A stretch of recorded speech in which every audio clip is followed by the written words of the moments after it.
Betsy and Thomas here for the American Intelligence Media. Thomas, is this true? I have heard that Joseph Mifsud is dead, and you're the only person that I know that could possibly have the answer to this. Well, unfortunately, Mueller signed his death warrant when he told the lies from page 1 to page 448 of his pathetic witch hunt document that the only Russian that could be identified was Joseph Mifsud. By the way, that's not his name. His last name is de Gabriel. No one knows his first name. And today I'm going to give a eulogy for him because, yes, we do believe he's dead. So, let's start. Mueller is going to testify before Congress. Now, what that means is the king of lies, the father of lies, the demon spawn of every falsehood, the inventor of the excuses for the 9/11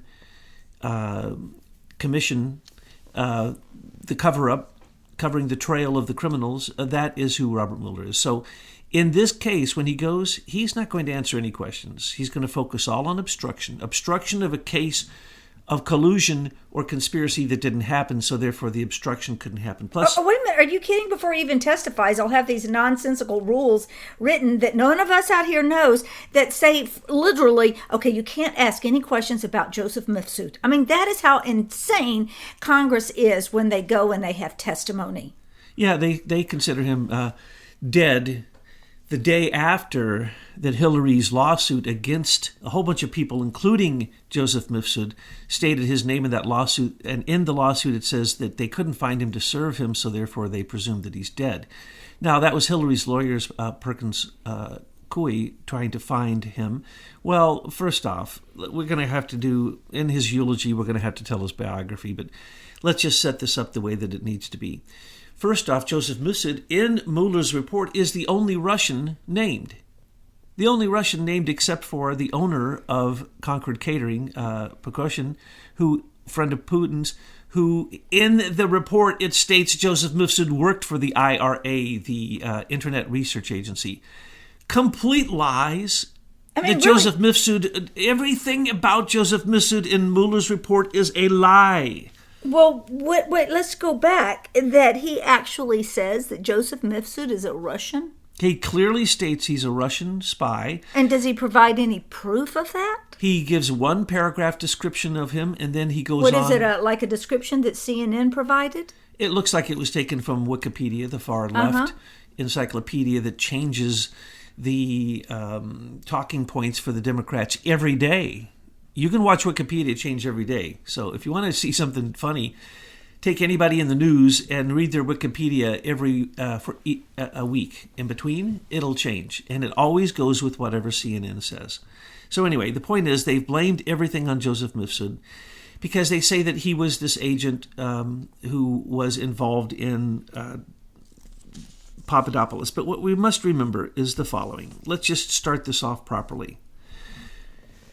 First off, sorry, Joseph Mifsud, that you as an Italian rogue intelligence agent got caught up in a mess which we call, let's see, what do we call it? We call it... Well, it depends on when the activities were occurring, because it could be a hurricane, Operation Hurricane, Crossfire, right? It could be Crossfire Hurricane, yeah. It could be, well, let's just call it really what it is, the Queen's attempt to overthrow Donald Trump and the United States of America.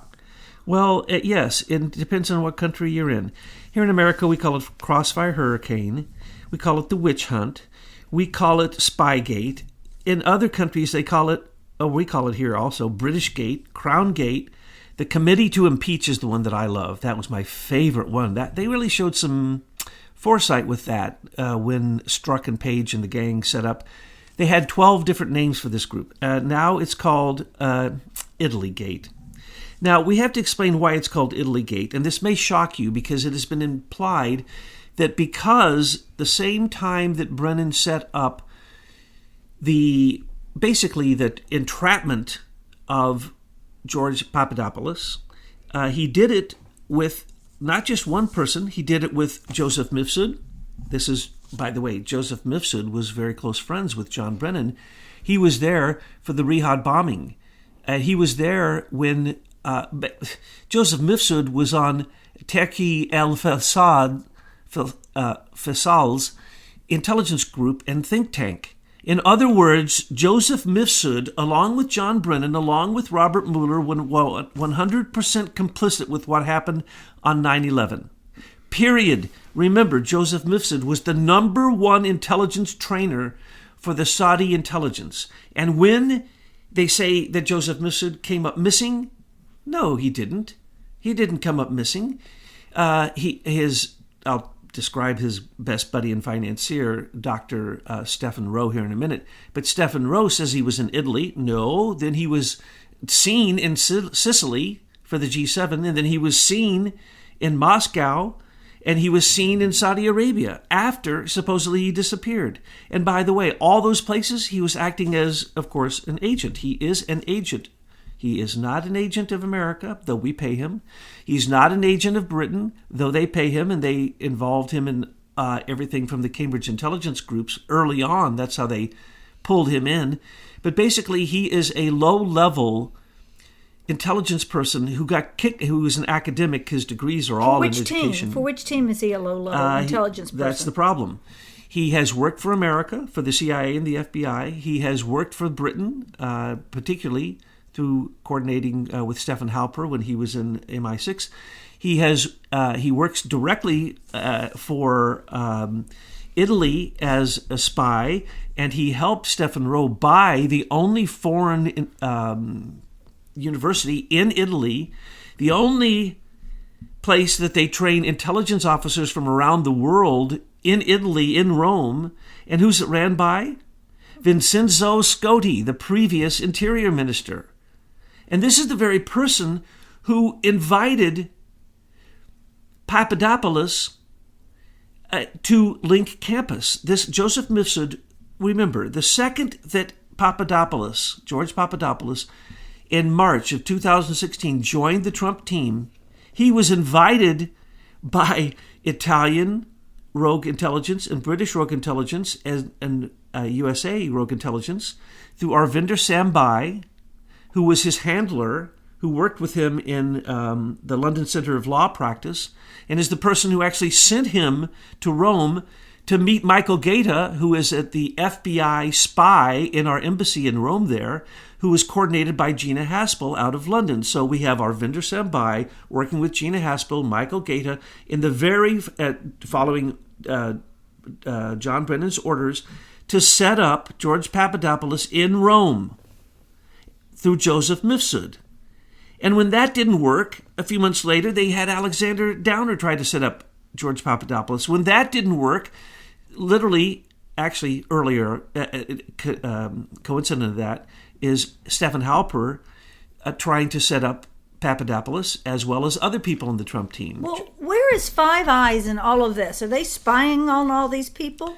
Well, the Britons actually probably had the control of the whole thing through Arvinder Sambai because she is the handler of Robert Mueller and has been since 9/11. And she hasn't gone anywhere. She's the FBI coordinator in London, the top person. And she's now no longer in that position because she's out in these rogue groups, these groups that Mifsud was involved in, some of the ones I've mentioned.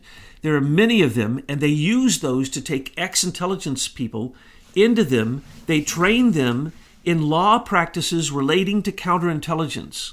So then it would terrorism. So then if Gina Haspel was there in London when all of this was going down, then it would be really hard, a stretch of the imagination, to believe that she's sitting there as the director of the CIA and doesn't know exactly what happened. Impossible to know. And has she reported that to her boss, the president? No. Because that's really not her boss, is it? Who is her boss? Her boss was the head of the intelligence, the Joint Intelligence Committee, Sir Carr. And then the people who have left the MI6, well, the current MI6, MI5 people were involved in this, plus those who have left there, Sir Richard Dearlove, Stephen Halper, Lord Malik Brown. So is Gina Haspel right now working for the United States of America or for foreign agents? She's absolutely compromised because she believes in Five Eyes. She believes that Britain is our friend or that Italy can be our friend for special circumstances. Let me describe Link Campus University. It's fake. It's where they train intelligence agents, ex-intelligence agents and current, how to handle the legal issues of counterintelligence terrorism and how to set up situations where you need counterintelligence. In other words, rogue CIA is what I call them. They're rogue intelligence officers. And they go out and what do? They stir things up. So what? So they are needed.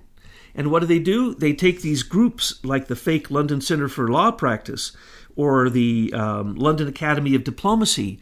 That's where that was particularly Joseph Mifsud, Joseph de Gabriel's. I don't believe his first name is Joseph. I think I know his first name, but I'm not going to say it. But let's just say that these people who have these organizations send out, say, young lawyers who are in practice in university, and they set them up by sending them to the places that they need intelligence from. And then they report back to the university that sent them. Link Campus University is one of these. It's fake as can be. No one in there is an active Italian intelligence agent.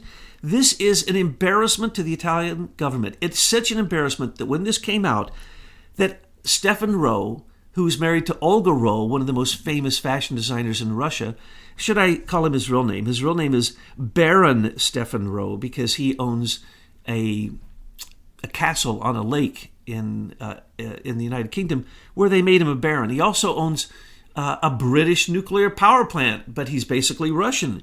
He also wanted to become a spy. So years and years ago, he started working with Joseph Mifsud, and they bought Link Campus University in Rome. And he became a spy. So Stefan Rowe got to go to the Cambridge Intelligence meetings, the Cambridge Intelligence seminars. He got to go to Halulek meetings. He got to go to all these things, groups like Orbis Business International, the Christopher Steele runs, who was controlled by Stefan Halper, who was controlled by the Brits all the way up to the top. So the point is that Stefan Rowe is corrupt as can be. After Joseph Mifsud came up missing, he actually wrote a book called The Faking of Russiagate, the Papadopoulos case. And what he does there is he basically says that he is the friend and financier of Joseph Mifsud. Joseph Mifsud's a straight-shooting guy. He's a Maltese professor. That's all he is. He's not an intelligence agent. And that everything's all good, and that he was not a Russian spy, because that's what Mueller makes him out to be, right? Well, Stefan Rowe is the Russian spy. Stefan Rowe introduced him to the only real Russians that Joseph Mifsud even knew. Joseph Mifsud didn't know any Russians, okay?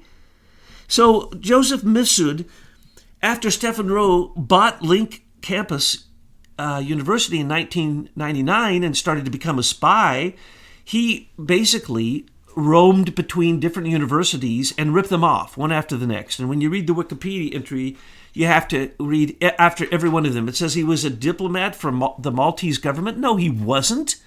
He tried to be a diplomat for a couple months and got kicked out. It says that he was at the University of Stirling in Scotland. Yeah, till he got kicked out. And then he tried to connect the London Academy of Diplomacy with that, and they found it to be so corrupt that he had to go to the University of Anglia, which no one has even heard of. And then when that wouldn't take him, and he started working with Arvinder Sambhai, his handler, and Alison Saunders and all the rest of the corrupt Brits, in the London Center for Law Practice, they had to go to the smallest university they could find, the University of Agrigento in Sicily. Hello? Sicily. Sicily? Hello? He is part of the mafia. He worked for the mafia. Mifsud did. He worked for Italian intelligence. We know this because all you have to do is look at the people who ended up at Link Campus, because they were some of the most corrupt people there were. Not only Vincenzo Scotti was the interior minister, but you have the representative to the socialist representative, basically, to the EU, best friends of Clinton, Gianni Patella, runs the place, runs Link Campus, as corrupt as can be. And then you have the guy who was involved in all this scandal where literally people were kidnapped and killed and so on and so forth. And everybody knows this, Roberto de Legami. These are the people who run Link Campus University. It could not be any more corrupt. But that's just the tip of the iceberg. Well, before you tell us more, of course, as you're talking about this being a mob operation, one has to consider Hillary Clinton, because she is the daughter of a big mob boss and apparently has turned the world into a whole mob operation. So can you talk a little bit more about her relationship to this? You can't name anybody crooked that isn't connected to the Clinton Foundation, from George Soros to Lord Malik Brown to Jeffrey Patty to you name it. Alexander Downer? I mean, yes. They gave a huge donation down there in Australia. Jonathan Weiner, Jill, Jill McCabe? Jill McCabe was connected through the donations from the Clinton Foundation for her run in Virginia, and Terry McAuliffe, is that his name? Yeah. He was on the foundation, and he's as corrupt as... Anyway, you can't name anybody who's on that foundation that isn't corrupt. Well, then... no such thing. Okay, well, so current events. We have now found out that they're going to send something that they're calling Ruth Bader Ginsburg to speak at an event at the Clinton Foundation. What is that all about? Are they that desperate to roll out something that resembles Ginsburg? Because I do not believe it's her.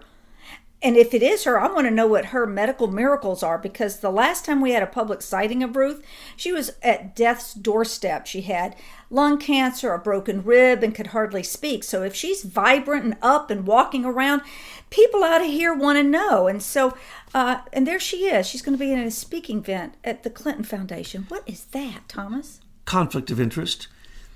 She can't speak at the Clinton Foundation. They're under 5 separate investigations, none of which have ever ended, by the way, and now there's new investigations. So she cannot speak at the Clinton Foundation. That is illegal, because it is already under investigation, and it could go to the Supreme Court. So she's not speaking there, and that's not her, but it's propaganda being pushed out on us, folks. So don't believe it until you see with your eyeballs a person standing there giving some kind of report to reporters, real reporters, not fake news reporters, and you see her and you know it is Ginsburg. You got to keep pushing the Supreme Court to give us proof of life. This is an attempt for legitimizing what isn't true. That's what the University of Malta is all about. The Link Campus University is supposedly an extension of the University of Malta.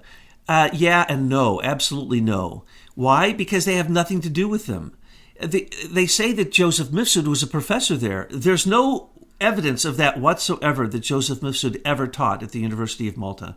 There's no evidence he was ever a cabinet minister in Malta. There's no evidence he was ever a tenured professor at any of the universities he was at. To call him a distinguished professor is a complete joke. Now, let me go back to the story. Mifsud did not even know that he was being set up. This is so pathetic. Mifsud's secretary that just came to him out of the blue is named Simona Mangianti, and now her last name is Papadopoulos, because she is George Papadopoulos' handler. She was also Mifsud's handler. He doesn't speak a word of Russian. He couldn't speak to his girlfriend in Ukrainian. But supposedly they went to Moscow all the time. Supposedly they went to No, they did not. These are lies. And BuzzFeed's article, just another big fat lie from BuzzFeed, that was to legitimize the idea that Mifsud wasn't killed by Mueller the day after, because Mueller does the bidding of Hillary Clinton. The day after Clinton said he's presumed dead, he disappears, and he's ordered by Link Campus to disappear. He's ordered by Vincenzo Scotti to disappear. And then he doesn't disappear. And then he appears again and again, by the way, with his wife, fiancée, Anna, supposedly, and their girl baby that she was pregnant with 7 months the last time he saw her, but then he never communicated with her again. Lies, lies, lies. And then, no. Now, mainstream media wants to say he cropped up again in April of 2019, so he's not dead. That's to say, they were giving an excuse to Mueller to say, oh no, Mifsud's not dead. I didn't kill him, just because he's the only person that I can charge, the only real flesh and blood person. Oh, by the way, he interviewed, this is beautiful. Mifsud was in America in April of 2017. Mueller's investigation didn't start until May. So Mueller says he interrogated, he questioned and interviewed Mifsud while he was here for a big event that the State Department held, where they invited Mifsud to come. Well, why would he do that? He doesn't even know yet he's going to be doing the report. Mueller says that he interviewed him a month before he started the Mueller investigation. We know that Mifsud was only in the country during that time. We know where they met and who they met with because there were witnesses. And then we know that he was taken aside and he was interviewed and he was given complete immunity. Because after that, they didn't go after him. And later, now remember, Crossfire Hurricane was started in July of 2016, but they didn't pick up George Papadopoulos until January or February, two different reports, February probably of 2017. And then, wait a second, but then the investigation didn't start until May 2017, but they interviewed Mifsud, and they later said that had Papadopoulos not lied to them in their interview in February, they would have retained, arrested, and so on and so forth Mifsud. No, those are all big fat lies. Mifsud was an agent being used by America because the Brits were coordinating it, but it was all happening on Italian soil, so the Brits wouldn't get blamed because the Brits had already committed themselves by falling at the feet of George Papadopoulos all the way up to David Cameron, Boris Johnson, you name it. They made George Papadopoulos a hero. They created societies, groups, things that he was the head of that he didn't even know what they were. His fiancée, Simona Mangiante Papadopoulos, says that when Mifsud hired her to work at the London Academy of Diplomacy, she was the only secretary, and she didn't even know what they did. No one knew what they did because they didn't do anything. And now she's Papadopoulos' handler. But the big deal here is there's one Russian. That Russian is not Mifsud. That Russian is Ivan Timofeyev, who is in this think tank that I've told you about. A very evil Putin think tank. Well, there's another person who was in that think tank who just happened to show up at the office of Mifsud the day that he became a director of the London Center of Law Practice, and her name was Natalia Kutapova Jamram. And she happens to directly be connected to Putin, got them connected to Ivan Timofeyev, the only Russian really in all of this, who said he was going to connect Joseph Mifsud and Papadopoulos to Putin. Now, here's the big fat lie.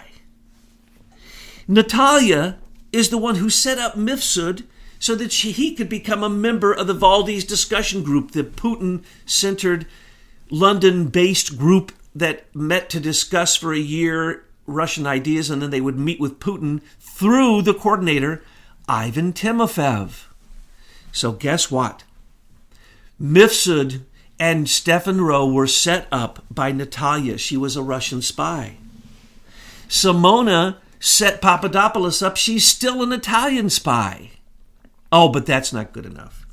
That's not good enough, folks, because when all that didn't work, and then they tried the Mifsud connection, they tried the Downer connection, entrapment, they tried the Stefan Halper connection, then it got really good and juicy because when Downer came over, he brought with him a spy named Erica Thompson, who's another honeypot that George Papadopoulos fell for. So that's 3 in a row. Oh, and then when the Americans came over, Peter Strzok, Bill Priestap came to meet with Gina Haspel and Arvinder Sambai. I'm going to tell you something now that nobody else has ever said, and it's the truth. And I know it's the truth because it's the simple reality. It doesn't even take an IQ of 1 to figure this out. But when they came over, they brought something with them, okay? And why did they come over? They came over to set up the entrapments with Mifsud, with Halpern, with Downer. And one honeypot after the next didn't seem to work, and George Papadopoulos just would not get interested in stealing the 33,000 missing, erased, supposedly, Hillary emails. Now, first off, stop right there. 33,000 missing emails. We don't care about those. We know there were top secret emails in there she should go to jail for, but we already knew they were top secret in the rest of them. So why are the missing emails important? Because That was their story from 2015 from the Democratic National Committee, that the Russians had stole all these things. So we now know that Christopher Wray has testified, and now we know from Freedom of Information Act request information gained by Judicial Watch that Comey always had the missing 3,000 emails. He always had all the emails, all 780,000 emails. Of course, because they're the Federal Blackmail Institute. Of course they keep stuff like that. Of course the NSA had copies of it. That's just stupid to think otherwise. So there were copies. And Christopher Wray said there was a copy on a jump drive and a copy on 6 CDs. Okay? Well, Comey gave those to Brennan. Brennan gave them to Bill Priestap and Peter Strzok, and they brought them to Gina Haspel to give them to Alexander Downer, so that Alexander Downer, once Stephen Halper, once the setup with Stephen Halper, Downer, and Mifsud, there was a threefold attack. If one of them could work and get George Papadopoulos interested, they were going to give him through Ivan Timofeyev, the only Russian involved in that, the coordinator of the Valdi discussion group, which both Mifsud and Stephen Rowe joined in 2014. They only had one meeting, one time they went to Russia. That was it. Before they tried to get Papadopoulos to join. Timofeyev was supposedly going to give the Russian-hacked 33,000 emails to Downer, and Downer was going to say that he received them from Papadopoulos. That's the reason he tried to get Papadopoulos drunk that night. That's the reason that Downer himself got drunk that night. That's the reason that Erica Thompson, the honeypot, the spy he brought with her, who set up the meeting a couple months before during one of these intelligence seminars, the honeypot who tried to entrap George Papadopoulos, they were recording all of it. Okay. All right, that's a lot. I want to encapsulate this so folks have a nugget to walk away with.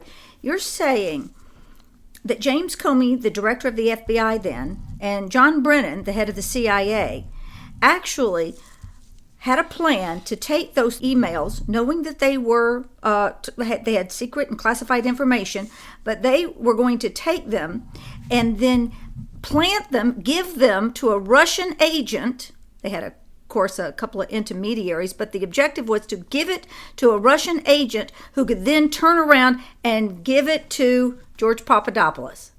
And then they would frame George. So is that correct? And that would frame Trump. So what is the crime that's been committed by Comey and Brennan just even setting up that plan? Oh, no, they'll say that that's national security, counterintelligence, and that was to see if Trump was connected to the Russians. Well, maybe we need to have a patriot counterintelligence and put their butts in prison. That's what we're doing right now. Okay. Because, citizens don't have to put up with this. We can just put an end to it. Oh, yeah. And the tapes, those are exculpatory tapes. So both Mifsud had tapes, and that's the reason he's dead, more than likely. And that's why we're doing a eulogy for him.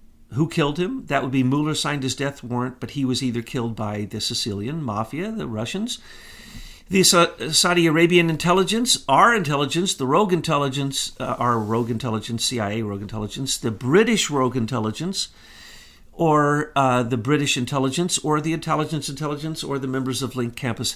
He probably had, like Mussolini, many holes in his body. They all had to shoot a bullet into that man before they believed he was dead, because he held all the secrets. Now, unfortunately, they didn't silence Simona Mangiante, Papadopoulos. They didn't silence her, and they didn't silence George Papadopoulos. And then Alexander Downer came out. His alibis were sick and pathetic. He has the exculpatory tapes. We know that. He wouldn't have made his report 2 months after he supposedly did this. He failed. Mifsud, Halpern, and Downer all failed. They all failed miserably. They had everybody on their side, and they all failed because they left a huge trail, because they were so desperate to try to make this entrapment work. And because George Papadopoulos just kept going for the honeypots and not for the carrot. And the carrot was the 33,000 missing emails. They thought if they could catch him with those, because they were going to catch him when he came back in the airplane. Remember, Simona told him when they tried to do an entrapment on him, and by the way, Before Papadopoulos even knew he was being investigated, but after the February 2017 interview, they tried to flip Simona.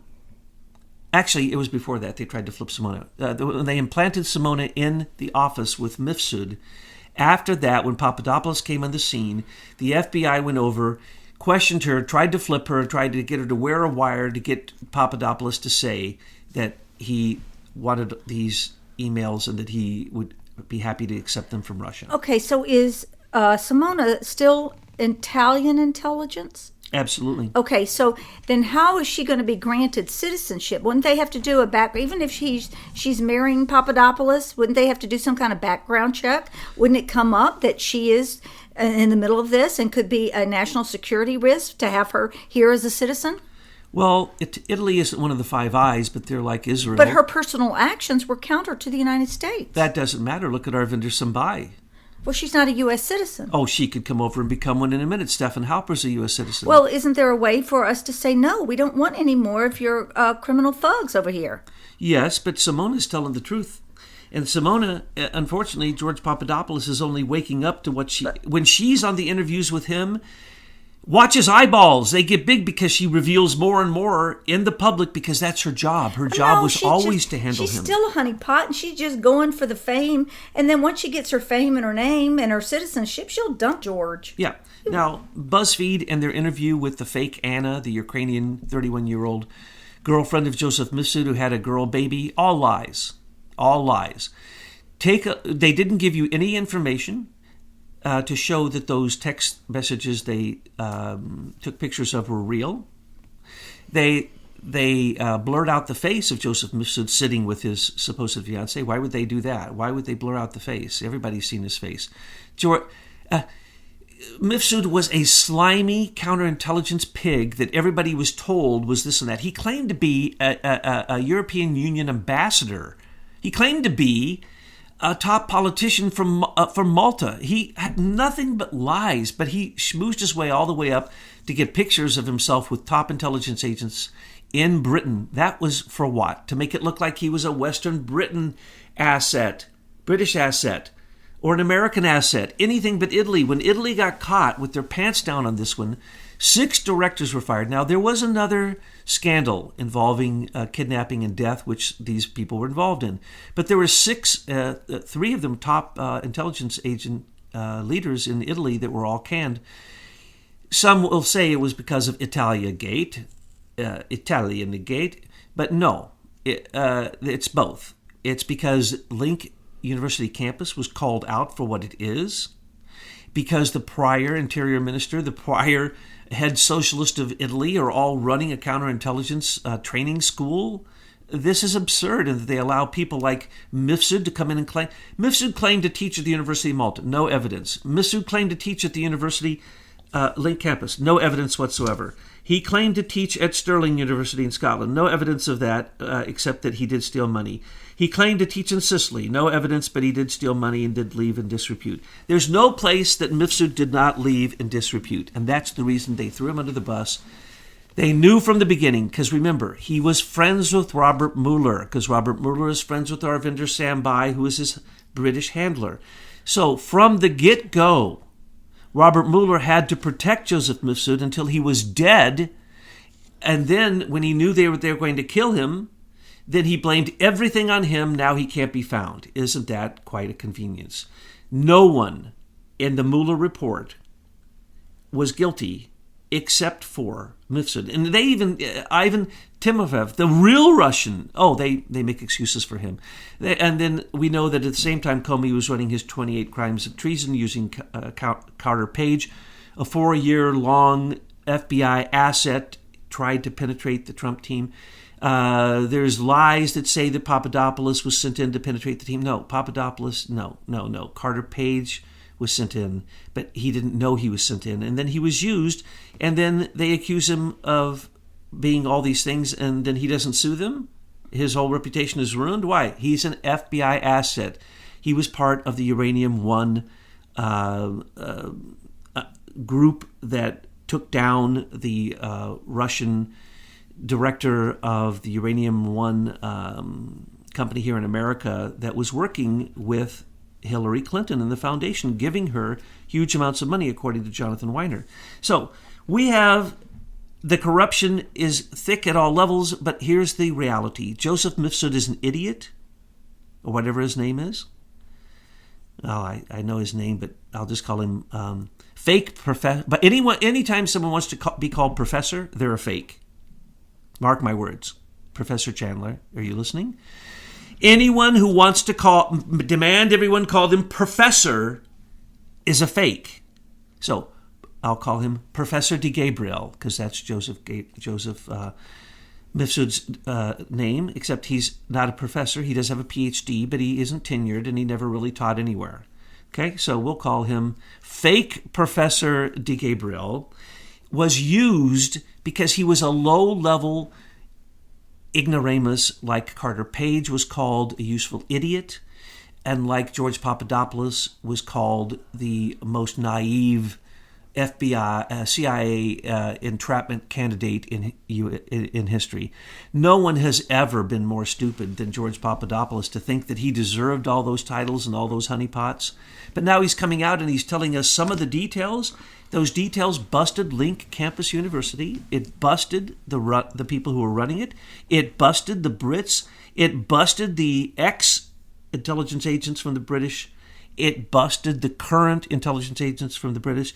It busted just about everybody that you can imagine that was involved in this, because right up to Alison Saunders, Nellie Orr, Bruce Orr, because of Papadopoulos's book and the fact that he's out telling all these things, and he's so naive, he just says them. I mean, he's so naive, he still doesn't know.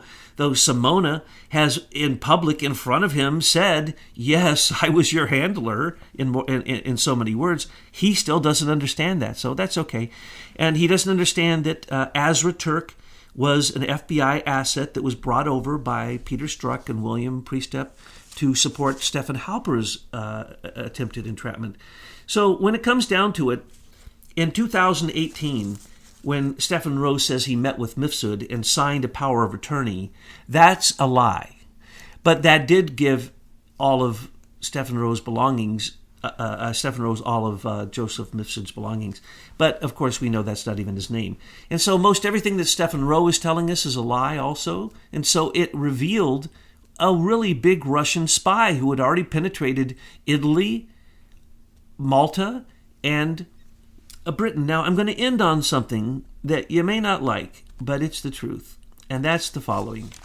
That the University of Malta was founded in, I think it was 1592. And it was founded by Jesuits.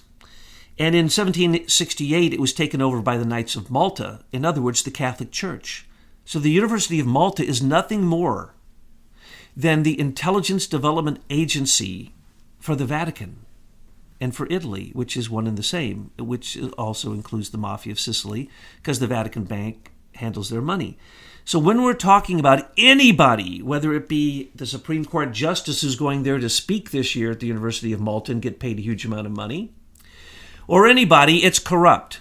Anything to do with the University of Malta, well, that's where Joseph Mifsud hid himself out. Well, let's be clear, it's Neil Gorsuch that was supposed to go there and teach for the summer, and then Kavanaugh goes to Britain. And I don't know the status of that, but it was reported prior to the summer that they do it. And I'm like, what are our Supreme Court justices doing teaching at these law schools overseas in our enemy camp?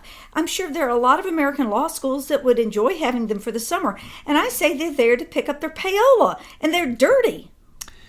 Yes, and it's an absolute indication of the power of the triumvirate of the Vatican, the City of London, and Washington, D.C., because that's what we're talking about here.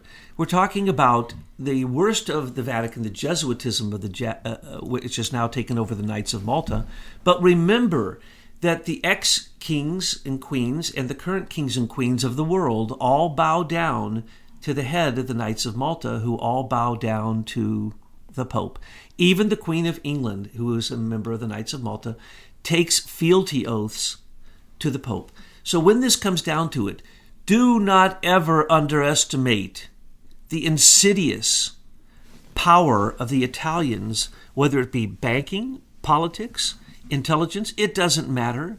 we're now seeing the tip of the iceberg, and we're seeing that triumvirate still rules to this very day. And many of the bad habits of the City of London were taught to them by Italians, and we in D.C., who use New York City as our bank, we follow those same exact rules, and we are still being controlled by Britain, and Britain is still being controlled by the Vatican. So when it comes down to it, this is nothing new. This is the same old, same old. They took the lowest Italian, pathetic, rogue guy attempting to be a rogue intelligence agent. They threw him under the bus. So this is the eulogy for fake Professor Di Gabriele, a.k.a. Joseph Mifsud, and the fact that Robert Mueller signed his death warrant with his fake accusations in his pathetic special counsel report, The Witch Hunt. So all I can say is, don't feel sorry for Anna and the little baby girl. There is none. Don't feel sorry for Joseph Mifsud. He deserved everything he got. And remember, Robert Mueller, when he testifies, every word out of his mouth will be a lie.